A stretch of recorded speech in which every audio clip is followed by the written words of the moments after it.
something I said? Okay, all right. It's just, I don't know, first the lights go out. I don't know what's going on today. The microphone didn't work at our last Mass.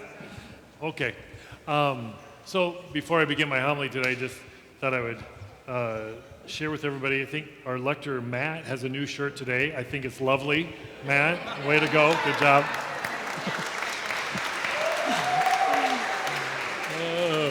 I'm going to pay for that one.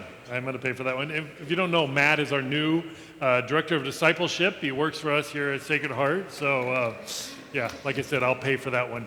And last weekend, those of you that were here, you heard me challenge everyone to go out and invite someone to come back with you. Kathleen Kelly was like overachiever. Everyone that came with Kathleen Kelly today, could you please stand?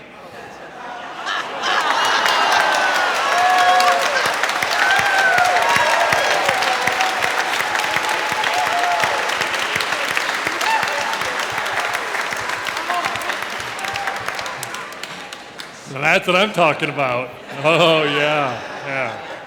They're actually having a family reunion. The Kelly family grew up right over here on Wirt Street, 11 kids, right? Sister Maureen Kelly, we're celebrating her 90th birthday. Regardless of when it was, we're celebrating her.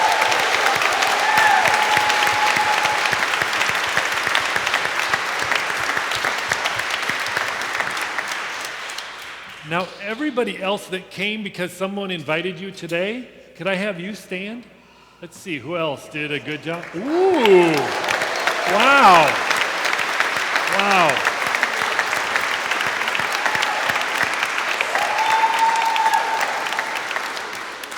You know what I call that? A good start. Wonderful.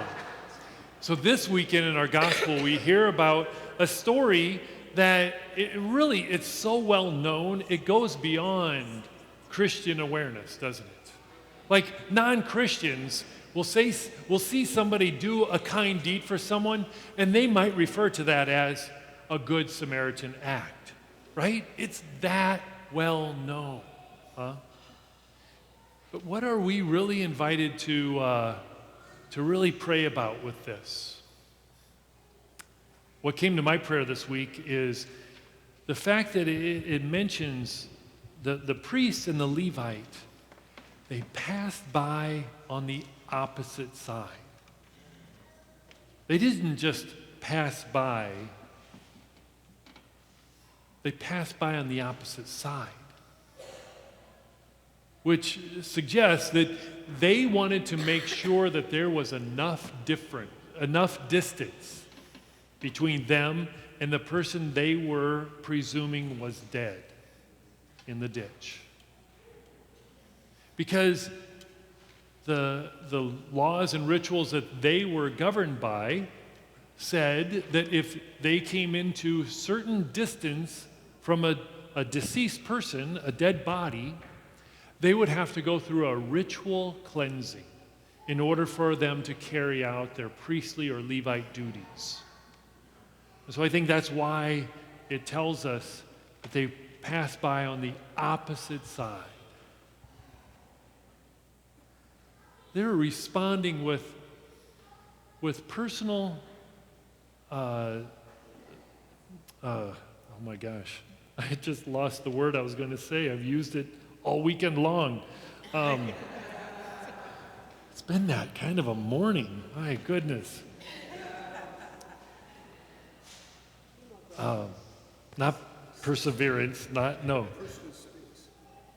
personal protection, not really the word I was looking for. What? Preservation? No? Oh, good try. Let's keep going. What? Yeah. Sorry. Their self-interest. Okay, good. Not the word I was going for. Pete, you got it for me?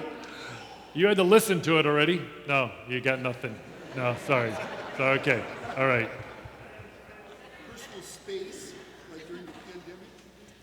They were striving to not inconvenience themselves. I still don't have the word.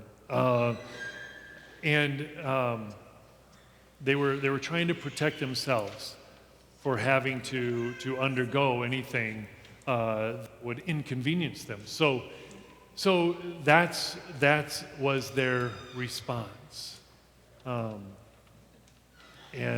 So what I believe we are all called to is to look at how we are called to respond, not with just our own interests, but how are we called to respond the other. After all, our Catholic morality tells us that our own personal liberty ends when it comes up against the common good. Okay? That's when our own personal wants and desires, it comes to an end when it comes up against the common good. And so, this is something that, when we were looking at those issues last year in schools across the country, mask or don't mask, right? That's what dictated our response in our school system. What's good for all of these kids? Not just the personal interests of a few, but what's best for all of them, okay? And regardless, we might be wrong, the decision that we made, but it was made coming out of that. Not personal interest, but what is good for the society. Maybe history will show us that we learned that, no, kids would have been better if they would not have had masks on. Maybe we'll learn that. But we made the decision following those moral inclinations. What is going to be best? And that's how we chose to respond.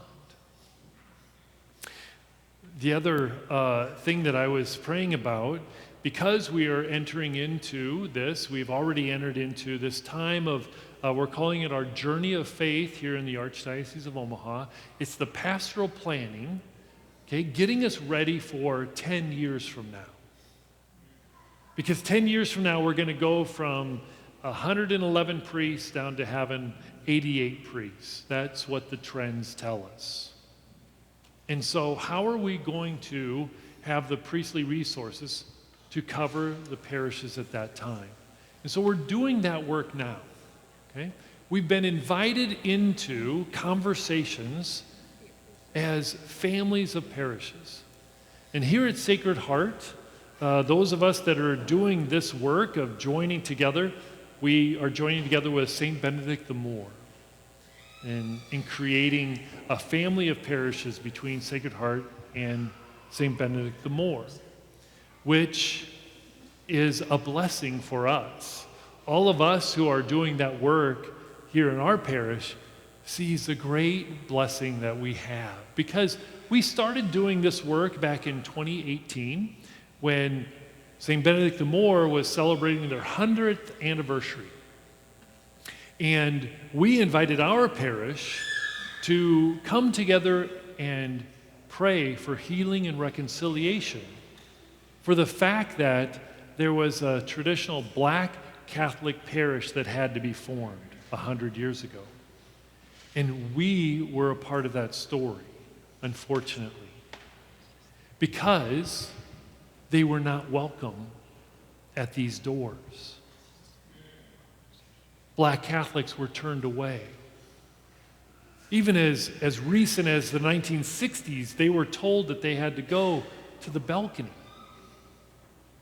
or in the side chapel.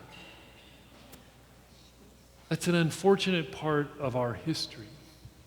And so we started that process of seeking healing and reconciliation. And this just gives us a very real opportunity to continue that work, to strive to welcome these two parishes to working together. We will still retain our own individual identities as parishes, but we will be invited to work together as family members. And that's very, very exciting for me. But I've encouraged all of us to go beyond just our own reality here, which is exciting for us. It's only 2 parishes.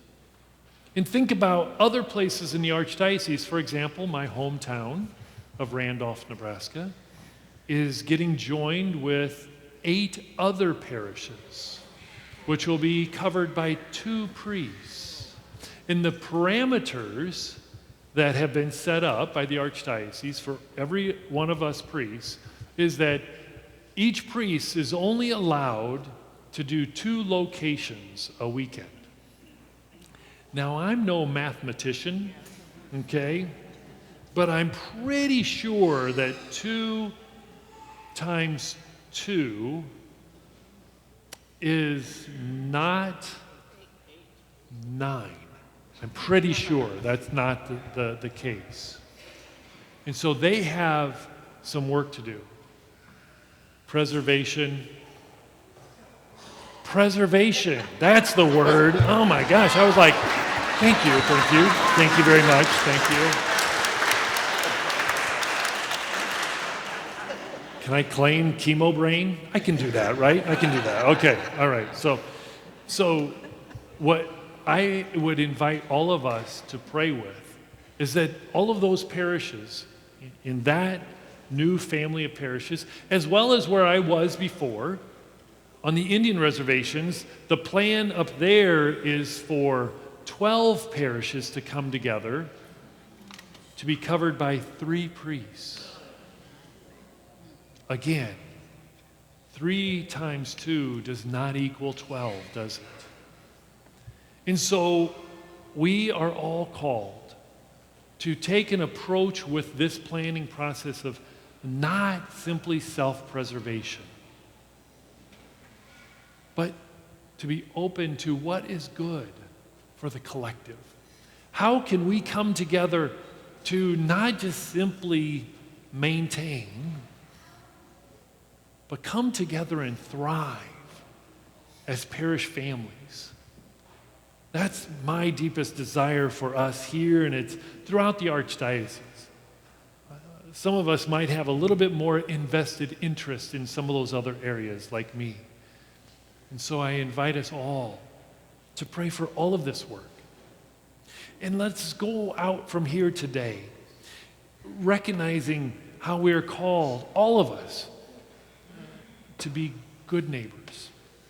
How we are called to recognize that all the people that we encounter, we are called to treat, to love as we would love ourselves, to react not with self-preservation, but with compassion and mercy.